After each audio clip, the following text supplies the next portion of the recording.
Mabuhay! Tagumpay greetings!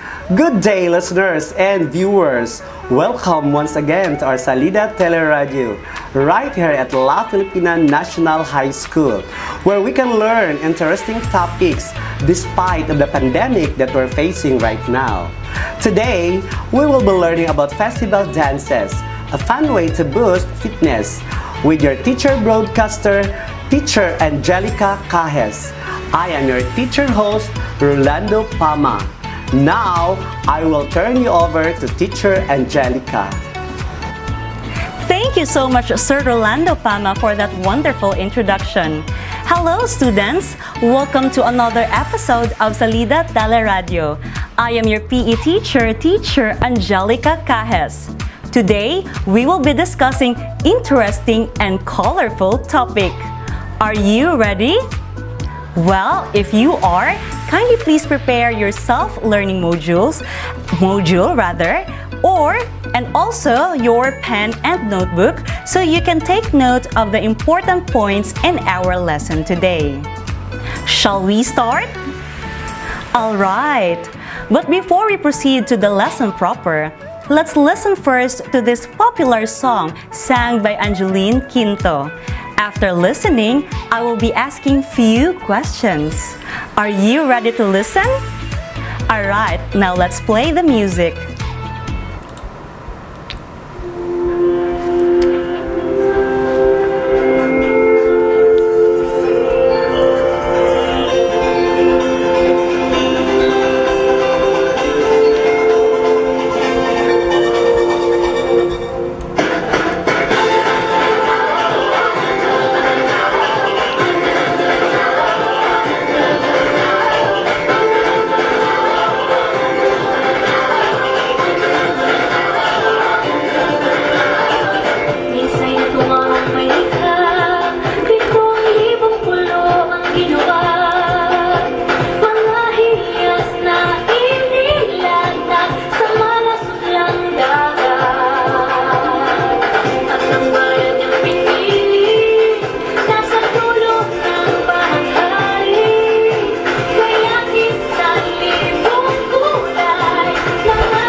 Alright, let's cut the song there.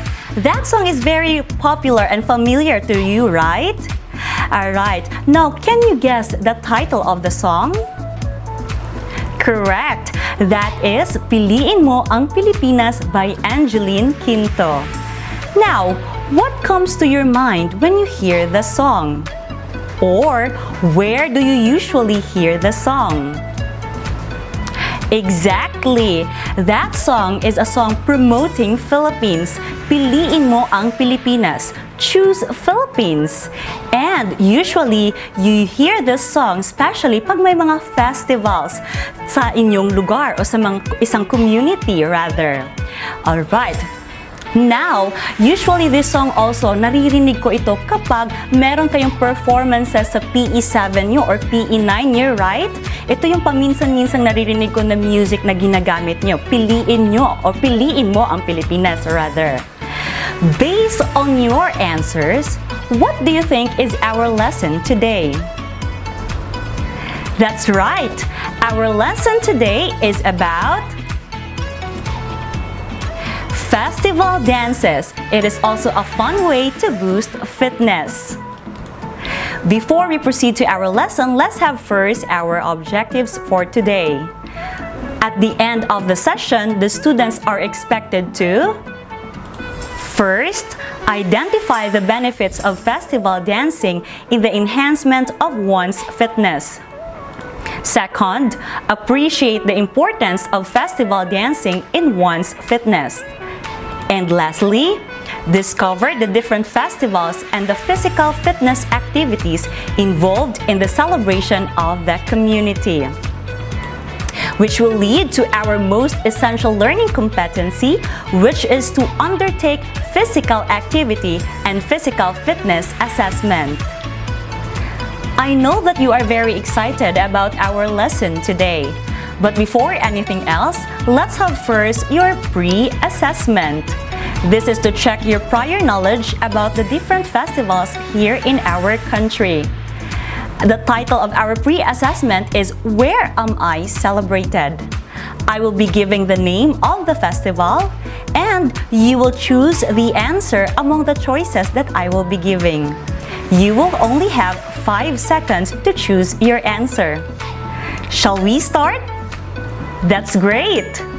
Item number 1. Where am I celebrated? Bangus Festival. A. Cebu City. B. Davao City.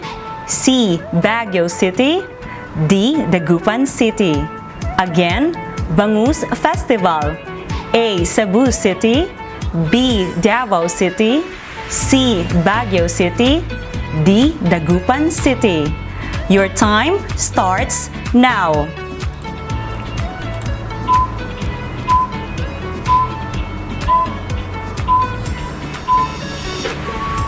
Your time is up. The correct answer is Dagupan City. Item number 2.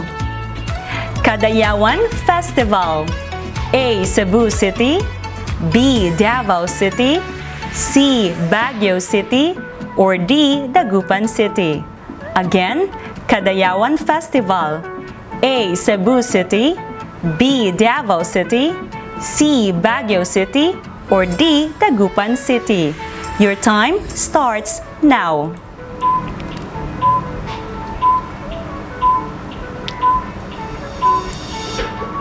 Time's up. The correct answer is letter B. Davao City.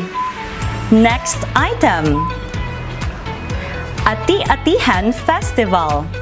Is it A. Cebu City? B. Davao City? C. Baguio City? Or D. Kalibo Aklan? Again, Ati-Atihan Festival. A. Cebu City? B. Davao City? C. Baguio City? Or D. Kalibo Aklan? Your time starts now.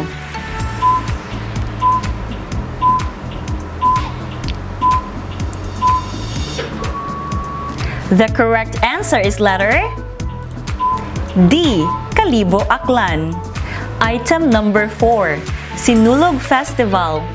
A. Cebu City. B. Davao City. C. Baguio City. Or D. Kalibo Aklan? Again, Sinulog Festival. A. Cebu City. B. Davao City. C. Baguio City. Or D. Kalibo Aklan? Your time starts now.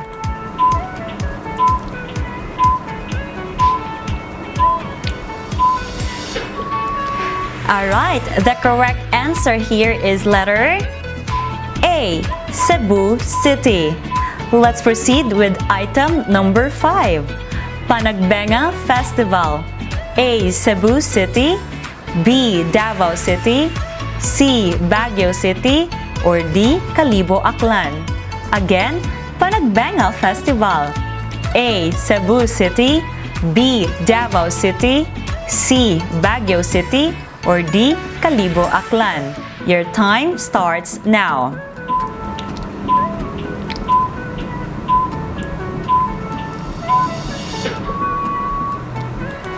Alright, the correct answer for this is letter C.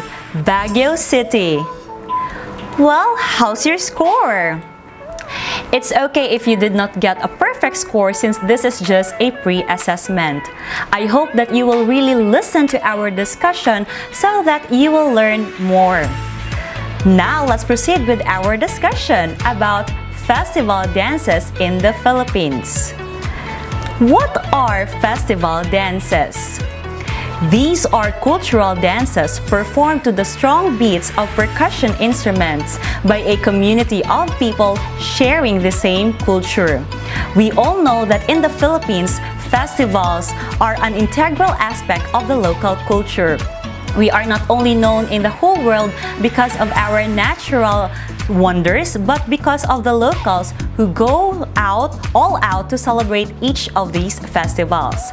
Through the festival dances, we can really see the culture of that place. We can see through the festival dances in the costumes, props, or movements kung ano yung sagana sa lugar na yan. Festival dances may be religious or secular or non-religious in nature. What's the difference between these two? Let's discuss. First is the religious festival. Okay, let's go back to my slide. Religious festival. From the name religious or from the word religious, you know that it is related to church or it has something to do with our faith and our religious beliefs. When we say religious, this is honoring a certain religious icon or a biblical character. Here are some of the famous religious festivals in the country. Let's start with the very popular Sinulog Festival of Cebu. Another one is the Dinagyang Festival in Iloilo. And the last one is the Ati-Atihan Festival of Kalibo, Aklan. All of these festivals are considered to be religious because of Señor Santo Niño, who is considered as a religious icon ng mga Katoliko. On the other hand, the non-religious festival is a celebration of a bountiful harvest. There is no religious icon involved here. Walang mga biblical characters, walang mga saints na involved here. Instead, they are celebrating to commemorate local history, culture, or promote the community's product. Like in this picture. For our radio listeners, just listen because I will describe it. In the picture, the dancers are not holding a ribulto ng isang santo, but they are bringing or they brought a mango or mangoes rather. They use the mangoes as props and headdress to show na ito yung sagana sa kanilang lugar. Here are some of the famous secular or non-religious festivals. First is the Bangus Festival of Dagupan, Pangasinan. So sa pangalan pa lang ng festival, you already know kung ano ang famous or kung ano ang sagana sa kanilang lugar, and that is the Bangus. The second one is the Panagbenga Festival in Baguio City. And the other one is the very popular festival of Davao City, and that is the Kadayawan Festival, which is also a celebration of a bountiful harvest. These are just few of the many festivals that we have here in the Philippines. I know na marami pa kayong alam na mga festival. It's up to you to identify whether they belong in the religious or non-religious. Alright, let's proceed. These are the benefits of festival dance. Whether you are 80 years old, 8 years old, or kagaya ng edad nyo in grade 9, mga 15, 16, or 17, diba? Engaging in physical activities that involve dance changes you. Changes in different aspects in physical, mental, emotional, and social aspect. Now, these are the aspects na madadevelop natin if we participate in a festival dance. Let's start first with the physical aspect. Now, festival dance is a dance, and dance is considered as an exercise. So the physical benefits of dancing will be similar to that of other cardio activities. As dancing involves or is done with the entire body, your hands are moving, right? Your feet are moving. Also, the facial muscles are also involved here, as the goal is to create a wholeness of your body. Dancing also is a great cardio workout through which people can considerably lessen the risk of getting heart disease. Dance is also beneficial when it comes to weight management. The next aspect is the mental aspect. Since in dance, para dili ta kasab-an sa tig-train, we really have to master and familiarize the steps and the choreography. So it requires you to focus on both the constant changing of steps, movements, and recalling patterns. This is an excellent form of mental exercise. Next one is the emotional aspect. Some people are really not good at expressing their emotions through words, so they use dance to express themselves. Movement and dance are extremely expressive, which can allow you to escape and let loose, to relax, to reduce stress, and even enhance energy. Labi nag makapaminaw ta sa tugtog sa festival, makaapil po tag sayaw, and we tend to sometimes forget the problems nga ato ang na-experience. And lastly is the social aspect. Now, we all know that in a festival dance, it requires more than 10 persons in order to create a whole dance or a whole choreography. Now, dancing with a lot of people and dancing with your friends is actually good for your social and emotional health. This festival dance really brings holistic development. Alright, now, what value do festival dances develop in community fitness? Besides being fun, well-managed festivals and events offer a social benefits to communities. What are these social benefits? Now, festival dances develop a strong value of camaraderie and teamwork. It teaches us also to be appreciative of the things that we have in our community, and also the love for themselves or by ourselves, by being conscious or aware of your fitness status as a dancer. Generally, dancing is a great form of exercise with benefits that extend to not just those who desire to stay fit, but also to those who would like to improve other aspects of their everyday life. Alright, now, how about you? What are your thoughts about our lesson today? Well, save your answer and write it on a piece of paper. Take a picture of your answer and send it through our group messenger. Again, I want you to write your insights on a piece of paper, take a picture of it, and send it through our group messenger. Is that okay? Very good! Now, that ends our discussion for today. Did you learn something? Well, I hope that you really listened to our discussion because we will now have our assessment!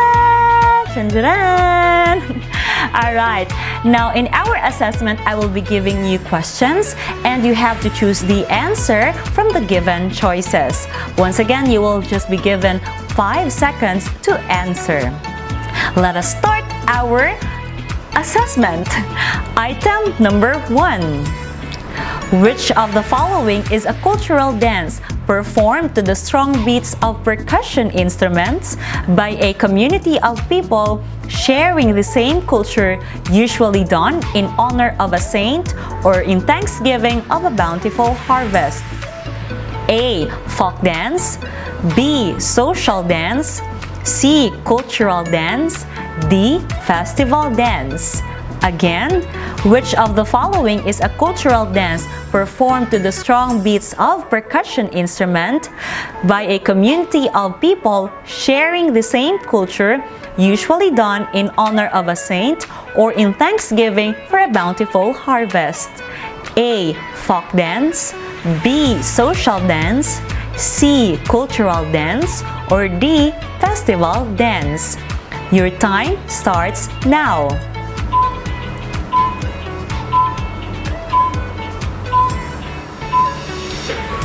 Your time's up.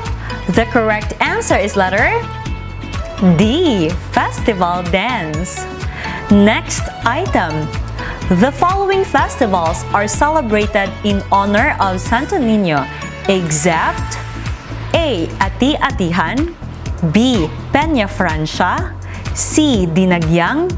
D. Sinulog. The following festivals are celebrated in honor of Santo Niño, except A. Ati-atihan, B. Peña Francia, C. Dinagyang, D. Sinulog. Your time starts now.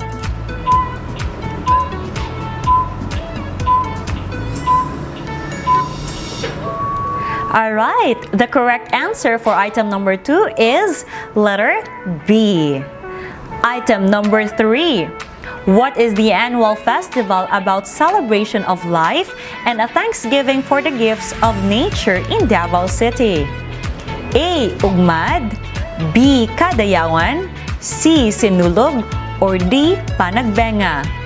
Again, what is the annual festival about celebration of life and a thanksgiving for the gifts of nature in Davao City? A. Ugmad, B. Kadayawan, C. Sinulog, D. Panagbenga. Your time starts now.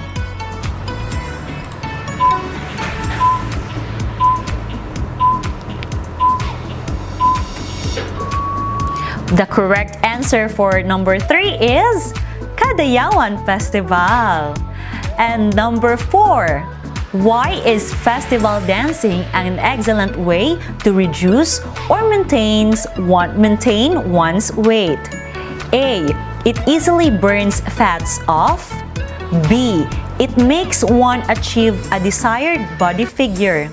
C. It exhausts one's energy to the extent that he can hardly catch his breath off. Or D. It burns desired number of calories stored in the body depending on the intensity of the activity. Again, why is festival dancing an excellent way to reduce or maintain one's weight? A. It easily burns fat off. B. It makes one achieve a desired body figure. C. It exhausts one's energy to the extent that he can hardly catch his breath off. Or D. It burns desired number of calories stored in the body depending on the intensity of the activity. Your time starts now.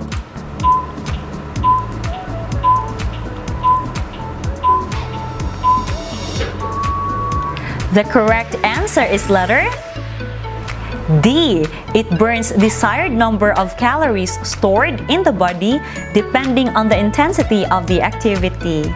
We're down to our last item. Number 5. How can one best benefit from festival dancing activities? A. They help one achieve a personally active lifestyle. B. They contribute to the enhancement of community awareness. C. They develop one's awareness of his own and others' culture through festivals. And D. All of the above. How can one best benefit from festival dancing activities? A. They help one achieve a personally active lifestyle. B. They contribute to the enhancement of community awareness. C. They develop one's awareness of his own and others' culture through festivals. Or D. All of the above. Your time starts now.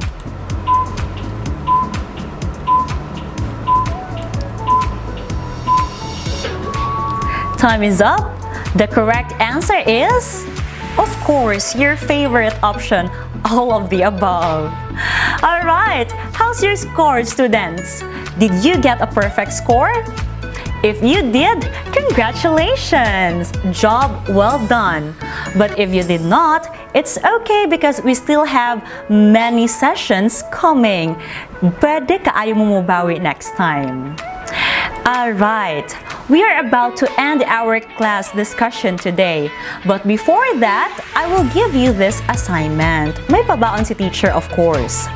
Alright, now we all know that Tagum City is called the City of Festivals because we hold various events and festivities throughout the year.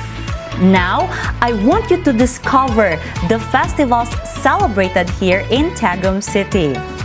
You write your answer in a piece of paper, and then you should follow this format. You complete what is the needed details? What is the name of the festival? What is the date, or what is the when is the celebration rather? What are the highlights of the festival? What is the purpose of the celebration? And lastly, the physical fitness activities involved in the celebration. So again, I will repeat, these are the details na kailangan yung kompletuhin. Again, the name of the festival, the date celebrated, highlights of the festival, purpose of the celebration, physical fitness activities involved in the celebration. Again, take a picture of your answer and then send it through our group messenger. So you will be rated according to this rubric. Please be guided. For the content and details, 3 points will be given if the content is very informative and accurate, 2 points if the content is informative and mostly accurate, and 1 point if the content is not relevant or not accurate at all. For the completeness of work, 3 points will be given if all details are completed, 2 points if there are 1 or 2 missing details, and 1 point if there are many missing details. Okay? Again, you have to take picture of your answer and send it through our group messenger. Alright! We are done! Thank you so much for listening and for tuning in. Another session has again ended. Once again, this is your PE teacher, Angelica CAJES. Till next session, stay safe. Bye-bye! Wow! That was relevant and fun-filled discussion from teacher Angelica. Thank you so much, ma'am, and thank you also to our dear viewers and listeners for tuning in. I hope that you learned a lot from our topic today. Till next session of our TeleRadyo, have a good day. Mabuhay!